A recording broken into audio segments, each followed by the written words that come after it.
Berarti kalau semi itu kan kurang memprioritaskan nih. Ya. Terus motif apa sih yang membuat kamu itu tetap berorganisasi itu, bro? Kan kurang diprioritasin.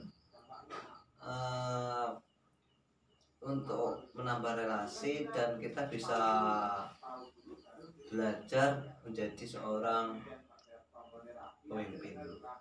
Oke. Kalau kan ini lagi pandemi dan kita udah pandemi sampai tahun lebih ya bro ya, bikin jenuh banget dan benar-benar berdampak ke berbagai sektor gitu ya. Nah, kalau untuk dunia organisasi mahasiswa nih, realitasnya yang Bro Nur alami sendiri dan banyak dilihat, apa sih dampak yang paling signifikan banget buat organisasi? Misalkan untuk organisasi sendiri sih itu sih ya, dampaknya kita tidak bisa melakukan apa namanya kumpulan setiap minggu terus kumpulan yang lain-lainnya, itu tidak bisa efektif seperti offline dulu, kayak dulu lagi. Itu sih yang paling paling apa namanya paling menonjol dampaknya. Berarti ini ya bro ya, banyak pengurangan aktivitas ya. Itu pas waktu apa pertama kali kuliah online, apa namanya ya itu apa Daring, pertama kali daring. pertama kali daring, yaitu tadi nggak bisa, kaget, habis itu nggak bisa melakukan apa namanya aktivitas organisasi seperti offline kayak dulu lagi. Berarti mobilitas terus juga intensitas berorganisasi proper itu banyak yang berkurang drastis ya bro ya. Banyak benar dari situ. Tapi sekarang ya ya kembali ke awal lagi kan, apa namanya sudah dilalui, sudah terbiasa, itu sekarang udah normal kembali. Tapi itu kita melalui Zoom juga, ada yang live di YouTube. Nah, teman-teman juga yang di rumah bisa mengikuti organisasi dan juga masih bisa aktif gitu. Nah, Oh berarti akhir-akhir ini organisasi yang bro ikut itu juga membuat kegiatan yang berbasis virtual juga ya? berbasis virtual juga. Benar sih bro, kalau menurut saya nih ya, di situasi pandemi kayak gini yang awalnya kita itu dengan metode konvensional harus kegiatan diskusi perkumpulan langsung, terus misalnya kayak ngadain seminar di forum dan sebagainya, kita memang harus terpaksa harus siap gitu dengan perubahan zaman di era industri 4.0 ini untuk go digital. Kalau kalau kita nggak siap untuk virtual, maka mau nggak mau organisasi tersebut lama-lama akan terkikis karena penting sih itu. Karena nggak bisa mengikuti perkembangan zaman kan ya, apalagi di tengah pandemi seperti ini semua mahasiswa pulang kan ya bro ya. Terus kan yang dibicarakan Bro Nur ini kan lebih ke organisasi intra nih, ekstra ya bro ya, ekstra. Nah kalau untuk organisasi intra itu kan sekret di dalam kampus, itu gimana dong bro? Kalau sekret di dalam kampus tuh aku sih kurang tahu sih mbak, tapi pernah dengar tuh kita tidak bisa, organisasi itu tidak bisa masuk ke kampus, kampus itu harus kosong, nggak boleh ada kegiatan sama sekali di kampus. Berarti kalau yang intra itu 100% vakum? Ya bisa dibilang gitu sih kalau misalnya vakum. Atau mungkin ada salah satu organisasi yang bikin sekret sementara di luar kayak gitu? Kalau itu sih aku belum tahu sih, belum tahu aku mbak. Aku pernah ya belum tahu, belum dengar aku kalau itu. Yang aku dengar tuh sih kayak organisasi apa ya, HMI kayak gitu masih berjalan. Ekstra kalau Ekstra, itu ya. ya bentuk ekstra itu masih berjalan. Kalau yang intra Kalau yang intra tuh aku tuh nggak tahu mbak. nggak tahu ya. belum tahu Kan sekretnya. ini sekretnya yang bro tempatin ini kan di belakang juga salah satu ada organisasi Gus Durian ya, yang miliknya Usuluddin itu. Terus sempat sempat ngobrol di situ yang di sekret itu katanya sekarang juga ditempatin sama anak-anak anak-anak jurnalis kayak Dimensi gitu. Berarti kan Intra ada sebagian yang untuk sementara ini kegiatan di luar kampus gitu kan ya, jadi Bisa jadi sih ya itu. Ada juga yang ya belum tahu juga enggak. Misalkan kalau dimensi itu, kalau membahas tentang dimensi itu ya apa namanya, ya pastinya sih di luar juga sih kalau aku sih, menurutku sih gitu. Tapi kalau kalau detailnya saya tidak tahu Mbak. karena Bro Nur itu eh, organisasinya lebih ke ekstra ya. Aku lebih ke ekstra itu. Iya ya, oke. Terus gini bro, kan ini dampaknya kan signifikan ya kan. Kegiatan-kegiatan jadi banyak berkurang, terus berarti lebih ke kegiatan besar aja ya yang Iya. Itu yang kegiatan besar itu kayak mahasiswa-mahasiswa yang pulang itu mereka balik ke sini atau kayak gimana mengikutinya itu? Cara mengikutinya? Iya kan selama pandemi ini. Ya itu tadi lah, kita harus pintar untuk apa namanya, panitia lah, maksudnya panitia untuk mengadakan kumpul-kumpul itu. Kita harus pintar menyebarkan apa namanya, alamat Zoom. Oh berarti sudah via virtual berarti via ya? virtual. Nah itu harus, misalkan kita ini ada kominsun untuk acara apalah gitu. Habis itu harus dicantumkan juga apa namanya, alamat Zoomnya itu. Nah kita kan biar jauh-jauh hari yang ada di rumah, misalkan ada acara bisa ditunda. Oh iya, aku masih ada acara di organisasi ekstra wah aku luangkan dulu lah untuk mengikuti organisasi ini dulu gitu yang ikut. Ya itu bagus bro, memang kalau kita tuh harus berani siap dengan tantangan zaman untuk sesuai era saat ini ya, harus ini tetap bagaimana kegiatan itu tetap berjalan dengan baik ya, memanfaatkan digital itu Ya.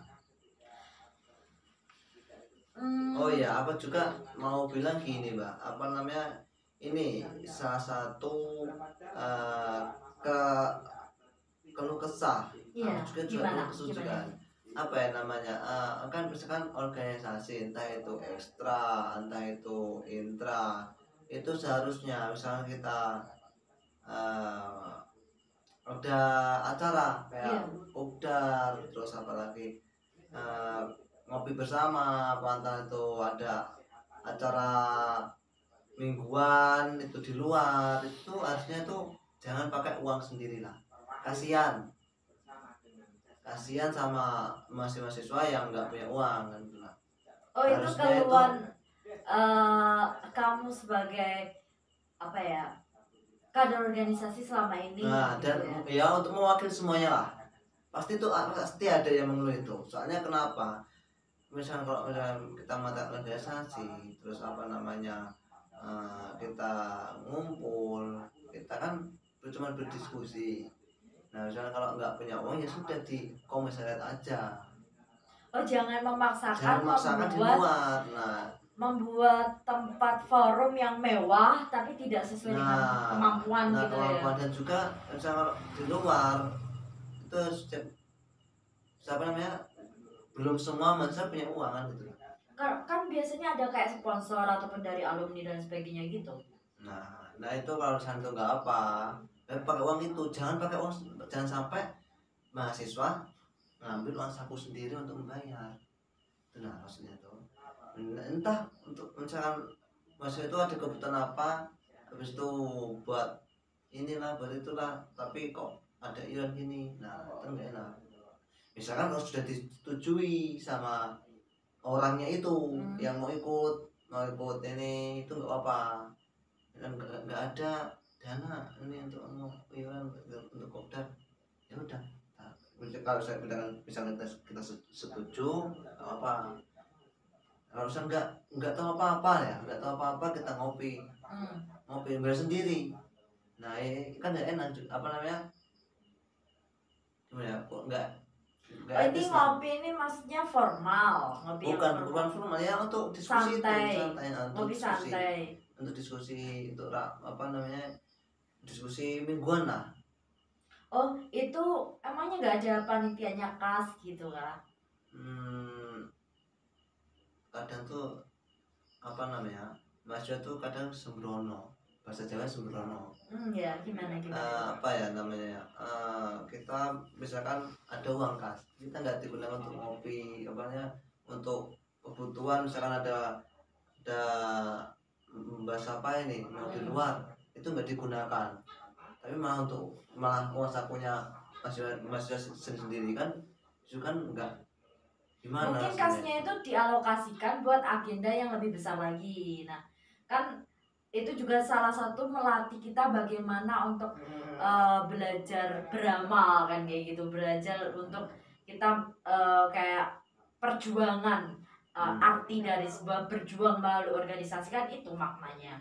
Salah satunya bagaimana kita merelakan harta benda kita untuk saling berbagi ilmu, kayak gitu sih kalau menurut saya sih. Karena menurut saya harta itu tidak akan menjadi apa ya, sebuah makna dibandingkan indahnya sebuah perjuangan, indahnya sebuah berbagi. Nah, gini Mbak, kalau misalnya perjuangan ya, misalnya perjuangan tuh ya bukannya maksudnya kita apa ya, pelit ya, bukan maksudnya itu gimana ya, uang itu yang punya itu digunakan untuk apa kan, misalnya membutuhkan untuk makan ini sehari-hari apa gimana, kan nggak enak kita mengurangi itu kan gitu loh Mbak. Etikanya tuh gimana, jadi berarti itu harus ada kesepakatan kepanitiaan dalam membuat itu ya, itu sih cerobohnya itu. Nah makanya itu salah satu dampak pandemi maksudnya, bukan apa ya, kecerobohan dalam apa ya, mahasiswa yang ikut itu organisasi itu. Maksudnya jangan sampai lah, misalkan kalau kita ada murid baru apa mahasiswa baru mau ikut organisasi, nah habis itu kita ada acara, nah murid baru tuh nggak tahu, entah itu bayar sendiri apa enggak. Nah itu harusnya apa namanya, jangan mengundang itulah, jangan mengundang anak-anak baru ya, untuk anak-anak lama aja. Nah maksudnya tuh biar nggak mengurangi uang kantongnya mahasiswa. Oh iya ya, saya pikir ini berarti gimana itu nah? Iya. Ini berarti nggak ada korelasi sama temanya kita ini. Kembali ke laptop ya. Ini tadi saya mau kait-kaitnya ini hubungannya dengan pandemi apa? Apakah ada dampaknya jadi kayak gitu? Enggak. Itu. Tapi kalau organisasi ini tadi kan nyinggung soal keuangan ya, itu berdampak juga nggak untuk keuangan organisasi, misalnya kayak jadi nggak ada dana buat kegiatan, jadi gitu. Selain terkait mobilitas dan koordinasi karena jauh tadi. Kalau misalkan dari itu kan tergantung pengurusnya Mbak. Gimana tergantung itu? Apa pengurusnya, misalkan kita punya rajin apa namanya, bisa dan itu setiap organisasi itu kan ada uang kas. Iya. Nah uang kas itu ntar ditarik satu-satu. Nah itu apa namanya ya, untuk biaya ngopi lah, ntar ini gini ada acara apa, pakailah uang kas itu gitu, Mbak. Tapi kan maksudnya gini, berdampak juga nggak ke dana organisasi, jadi berarti kayak apa namanya, intensitas kegiatan atau pelaksanaan proker itu banyak berkurang tuh sebagian besar berarti hanya karena faktor jauh tadi ya? Iya, faktor jauh tadi. Nggak ada kaitannya sama faktor dana, nggak ada ya? Nggak ada. Ya baik. Terus gini, eh organisasinya kan banyak berdampak gitu kan. Tapi katakannya Brunner tuh sebenarnya juga udah pakai digital kan tadi katanya. Maksudnya kan seharusnya kalau sudah memanfaatkan sarana digital itu kan bisa diintensitaskan sesuai proker, misalnya proker mingguan, bulanan. Nah, terus acara besar. Apa yang membuat kok tetap kegiatannya itu nggak seefektif dulu atau nggak sesuai jadwal-jadwal itu? Padahal kan sudah memanfaatkan digital. Apakah karena yang di apa ya, kader-kader yang dijauh mereka mereka apa ya, kekurangan waktu untuk menghadiri itu sehingga pesertanya itu sedikit yang berminat, atau karena hal lain apa ya? Yang membuat itu tadi loh, yang membuat intensitas kegiatannya itu jadi nggak sesuai jadwal. Kalau itu sih mingguan, bulanan dan sebagainya, padahal udah memanfaatkan sarana digital.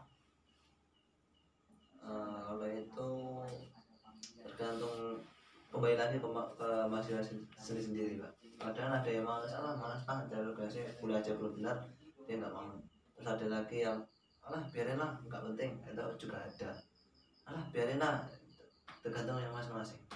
Kalau dampak dari itu sih enggak sih, kita sudah melakukan virtual ya. Iya virtual, tapi kok tetap sepi, tetap nggak ada, nggak apa namanya, nggak se-efektif dulu.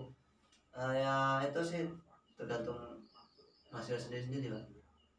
Maksudnya apa karena faktor dari luar, misalnya karena jauh terus jadi kayak banyak faktor luar yang menjadi elemen untuk mengganggu mengikuti kegiatan itu, atau gimana?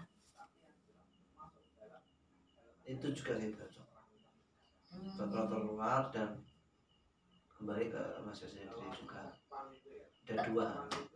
Tapi sebenarnya udah sering gitu manfaatin sarana digital buat kegiatan? Sering ya, alhamdulillah masih banyak yang mengikuti. Katakanlah dalam bulan ini kegiatan organisasi yang sudah memanfaatkan itu sarana digital udah berapa kali? Udah sering lah Pak. Pasti ada, kalau misalnya ada acara seenggaknya ada live di IG, entah itu di IG, entah itu di YouTube, entah itu di Facebook, pasti di sejalan langsung. Kalau webinar? Sama juga. Kayak misalnya apa, salah satu proker yang udah pernah jalan ngadain apa, diskusi apa di webinar? Diskusi apa namanya, LK1 udah virtual berarti? Sudah virtual. Berarti kayak pengumpulan persyaratannya melalui email, terus kemudian pelaksanaannya melalui webinar. Iya. Full webinar itu ya?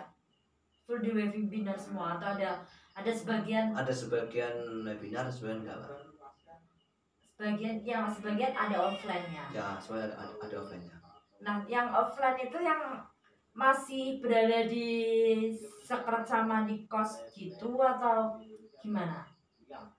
Yang daerah terdekat aja Pak, misalkan Kediri, terus Tulungagung, terus lagi Blitar, itu masih bisa. Nah, untuk closing statement nih terkait organisasi ini, menurutmu seberapa penting sih untuk kelangsungan organisasi dalam memanfaatkan sarana digital dalam kegiatan-kegiatannya? Nah, terus sesuai pengalamanmu juga, hal itu tingkat keberhasilannya seperti apa? Tingkat keberhasilannya sih, kalau aku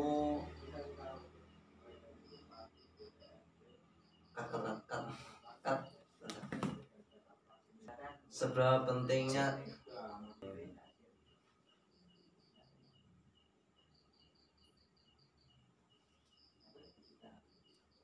seberapa pentingnya sih itu sangat penting sekali. Dan apa namanya, kenapa harus pakai virtual organisasi itu, karena biar tidak hilang yang sudah diajarkan yang dulu-dulu, apa namanya, yang sudah diajarkan oleh apa, diajarkan sama kakak-kakak tingkat kelasnya yang dulu-dulu kayak gini, ada pertemuan kayak gini diajari kayak gini, itu jangan sampai lupa. Berarti kayaknya yang dulu jangan sampai lupa. Banyak sih, cuman yang penting jangan sampai apa ya, berhenti berkegiatan itu Ya. aja sih. Itu berarti menurut Brunur pentingnya harus go digital supaya kita itu nggak tertinggal zaman dan membuat organisasi itu berakhir seperti itu kan. Iya. Bisa beradaptasi atas perkembangan zaman sehingga bisa semakin maju lagi programnya untuk meningkatkan kualitas anak bangsa kan Iya. gitu. Nah, terus gini, efektivitasnya gimana? Apa namanya? Efektivitasnya sih gimana ya? Ya Penerapannya udah efektif belum? sudah efektif sih menurut saya, itu sudah efektif banget. Soalnya kenapa, sudah berapa kali acara tuh pakai siaran langsung, yang kayak di YouTube itu sudah terlaksana. Udah yang menghadiri banyak ya? Banyak, memang juga. Oke, alhamdulillah. Oke, itu terkait closing statement untuk dampak terhadap perkuliahan mahasiswa dan organisasi mahasiswa pada pandemi ini. Nah, selanjutnya kita kan bakal bahas juga terkait dampak pandemi ini di sektor bisnis digital publishing atau cyberpreneur dan komunitas. Nah, itu yang akan menjadi narasumbernya saya. Jadi saya boleh nih bertanya-tanya nih. Iya, Brunur bisa silakan langsung bertanya-tanya lah. Ini nih yang seru dari podcast Ratu Ikat Kaji nih, bisa dialog gitu, jadi ya kan kita bisa jadi ngobrol. Ini baru ini yang terbaru ini berarti podcastnya. Betul dong, karena ini channel kesayangan kita gitu. Oh ya, terus ini saya mau tanya apa ya?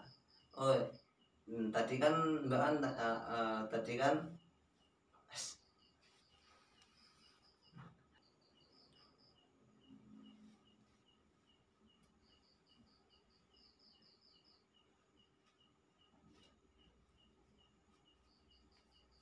wah, ini nih yang sangat seru sekali di podcast ini. Bisa iya dong, kita harus dialog. Ya gimana, bro?